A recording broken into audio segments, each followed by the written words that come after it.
नमस्कार मंडळी, स्वागत आहे तुमचं आपल्या चॅनलमध्ये. घरातली कामं आवरून गरमागरम नाश्ता करून मी निघालो शेताकडं. कारण पप्पांच्या मित्राचा फोन आलेला आणि त्यांनी म्हटलेलं की ये बाबा पिशवी घेऊन कांदा न्यायला. पाणी पण ठेवलं आणि इकडे कांदे काढून ठेवले. आता फक्त भरून नाही. चला ते पण चालू आहे जरा फिरून. वावरात काय काय लावलं जरा बघूया म्हटलं तर एका शेतात त्यांनी अनेक पिकं घेतलेली. मिरची, कांदा व वांगी, ऊस पिशवीवरून कांदे घेतले व निघालो घराकडं. गावाकडे असल्याचा हाच फायदा. ऊसाची पाती कापतात म्हणून बांधावरून इकडून तिकडून उड्या मारत कसं तरी निघत होतो. गावाकडे असल्याचा हाच फायदा अनेक म्हटलं तर की सगळं फ्रेश खायला मिळतं. शेताकडून आल्याल्या पटकन आंघोळ करून घेतलो आणि जरा आरशात बघतो तर काय वजन आणि वाढत होतं. भरती झाल्यापासून रनिंग बिनिंग सगळं बंद केलेलं. मग म्हटलं आता जिम चालू करूया. बघू आता कधी चालू करतोय. तर आज जायचं होतं हेब्बाळा मम्मीच्या माहेरी. तिथं मम्मीची आत्ती असते. म्हणजे मी पण त्याला आत्तीच म्हणतो. मी आणि दादा निघणार होतो तर इकडे पप्पाने काम चालू केलं होतं. आज काकाने सुट्टी घेतलेली, मग पप्पा एकटेच काम करत होते. आम्ही दोघं निघालो. मग दादाचं म्हटलं जरा व्हिडिओ काढतो तर दादा म्हणाला आहे मला सारखं सारखं घेऊ नकोस त्यात. मग तेवढ्यात आपल्या शाळेसमोरून जाताना शाळेची एक झलक दाखवली. निघालो पुढं. आज इथं यात्रा होती. मग काय देवीचं दर्शन घेतलं, प्रसाद घेतला, मग आत्तीजवळ जाऊन बसलो. ही आमची आत्ती. मम्मीनंतर जास्त काळजी करणारी आमची म्हणजे हीच. माझ्या लग्नाची काळजी घ्यायला जास्त लागली असते. मग आवरून फिरून त्या लग्नाच्या विषयावरच येत असते. ती विषयांतर होण्यासाठी मी अधूनमधून तिला काही नाही काही तर वेगळं विचारत असतो. तुझं वय किती आहे? माझं हं. काय की बाकी तू का तुला माहित नाही? मला काय माहिती मग आधार कार्डवर आहे की नाही? असेल की मी सांगितलं तेवढं ते आधार कार्डवर लिहायचं नाही. हं. एक एक ह्याच्या किती 11 कमी केल्यात एकात हं. आणि एकात 7 कमी केल्यात. काय सात वर्ष? वय. वर्ष हा? आमचा असा काहीतरी विषय चालू होता. तेवढ्यात म्हणजे तिची मैत्रीण आली. मग काय त्यांचं कॉन्व्हर्सेशन चालू झालं आता. त्या ऐका जरा कन्नडमध्ये आहे खरं. ते పేరు మతాయింది ఇటో బంద్ ಬೇರೆ ಐತತಾಯಿ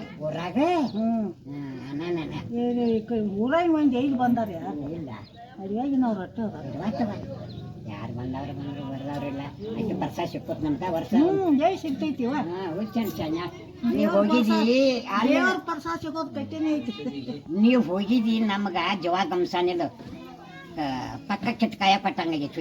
ಇಲ್ಲ ನೀ ಏನ್ ಹೋಗಿದಿ ನೋಡ ಯಾನ್ ಕಾಲ್ ಬಿದ್ದು ಹೋಗಿದಾನ ಅದ ಇಂದ ಬೈ ನೋಡಪ್ಪ ಬರ್ತೇವ ನಾವು ಜೋಳ ಎಲ್ಲ ತಿಂದು ಗುಬ್ಬಿ ತಿಂದು ಯಾರು ಬರ ಹಿಂಡಿ ಹೇಳಾಕತ್ತಾವು ಭಾಳ ಗುಬ್ಬಿ ಯಾಕಂದ್ರೆ ಹಂಗ ಹರಿಯೋದಾರ ಚೇಂಜ್ ಜರ ಕೋದಿ ಹೋಗಿ ಕೋದಿ ಅಂದ್ರ ಅರ್ಧ ನಮ್ಮಲ್ಲಿ ದಾತಾಳ ಹತ್ತಿತ್ತು ಅನ್ನ ನಂಗೆ ಬರಾಕ ಇಲ್ಲ ನಿನ್ನಿಂದ ಮಾಡಿದಾನು ಏನೋ ಅರ್ಧ ಏರಿಯ 4 ಕಾಳು ಅದಾವು ತಕ್ಕೊಳ್ಳೋದ ಮತ್ತೆ ತಕ್ಕೋದ್ಲ ಅದ್ರಾಗ ಊರಿಗೆ ಹಾದಿ ಅನ್ನ ಜರ ಹಾಳೋರಿ ಹಾಕ ಹಾ ಇರ್ ಮತ್ತಿದ ಹಾಳೋರಿ ಹತ್ತಿದ ಕೊಡ್ತಾರೋ ನಿಂಗ ಆದ್ಮೇಲೆ ಬರ್ತೇವಲ್ಲ ನಾವ ಬರ್ತಾರ ಇವ್ರು ಬರಾವ್ರಿ ಇವ್ರು ಮಾಡ್ಕೊಡಾರ ಓಡಿ ಹೋದ್ರ ಮುಕ್ಕಳಿಕಾದ ಒಂದ ದಿನ ಬಂದ್ರ ನೋಡಿದೇನಿಲ್ಲ ಜನ ಐದನ ಒಂದ್ ತಾಸು ಬೀರ್ ಅಂತ ಹಿಂಗ ಹೇಳ ಎಲ್ಲಿ ಯಾರಿಲ್ಲ ಹದಿ ಸಂಸಾರ ಇಲ್ಲ ಲಕ್ಷ ವಿರುತ್ತ ಕಾಡ್ತಾನ ನಾನೇ ಬಡ್ದಾಳು ಇನ್ ಎಂದಿಲ್ಲ ಒಮ್ಮೆ ಕರಿಯಾದಾರ ಐಗೊಮ್ಮೆ ಹೇಳಿ ಹೋದ ಹೋಗಲ್ಲ ಮತ್ ಇಲ್ಲಿ ಕರಿಯಾಕ ಬಂದಂತ ನಿಂದ್ರೋದ್ ಹೆಂಗ ನಿಂದ್ರಾಕ್ ಬರ್ದ ಇವ್ರ ಅಜ್ಜ ಅನ್ನಕತ್ತ ಹೋಗ ಅನ್ನಕತ್ತ ನಮ್ಮಕ್ಕಿ ಮಾಡಂದ್ರ ಮಾಡಿಲ್ಲ ದೇವ್ರ ಪೂಜೆ ಇಡೀ ನಾವ್ ಹೋಗಕ್ಕಿದೆ ಅಲ್ಲಿ ತಾವ್ನೀರ್ ದೊಡ್ಡಿಗಳು ಬರೋದಾವ್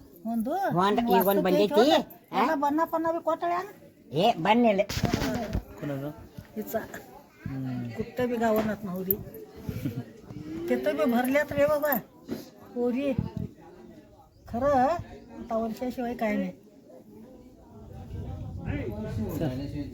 जाऊ आम्ही.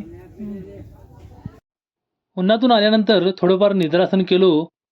मग लागलो पुढच्या कामासाठी.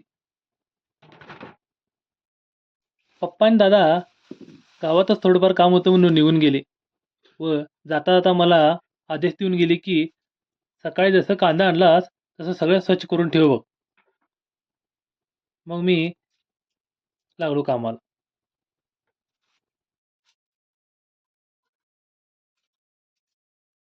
तर चला कांदे कापत कापत विचार अतिविचारकडे वळूया जरा. चेहऱ्यांमागचे हेतू कळायला लागले की मन एकांताकडे वळतं. पण ते पळणं नसतं, तर स्वतःला तुटण्यापासून वाचवण्याचा मार्ग असतो. कारण वास्तव असं असतं की लोक आपल्यावर प्रेम करतात असं वाटतं, पण खरं तर ते फक्त आपल्याकडून त्यांना काय मिळतंय यावरच टिकलेलं असतात. आपण मनापासून जोडलेलो असतो आणि समोरचा फक्त स्वार्थ बघतो. कधी जवळ यायचं, कधी दूर जायचं, कधी वापरायचं आणि कधी सोडायचं. मग एक वेळ अशी येते जिथे विश्वास ठेवणं कठीण वाटतं आणि नात्यांपेक्षा अंतर जास्त सुरक्षित वाटतं. कारण शेवटी कळतं की आपण जपलेली माणसं कायमची आपली नसतात, पण त्यांनी दिलेल्या जखमा मात्र खूप काळ टिकतात.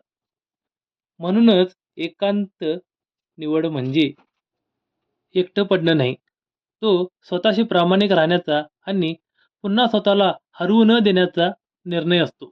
समोरून गोड बोलणारे कित्येक चेहरे पण पाठीमागून मात्र वेगवेगळे कारनामे करत असतात.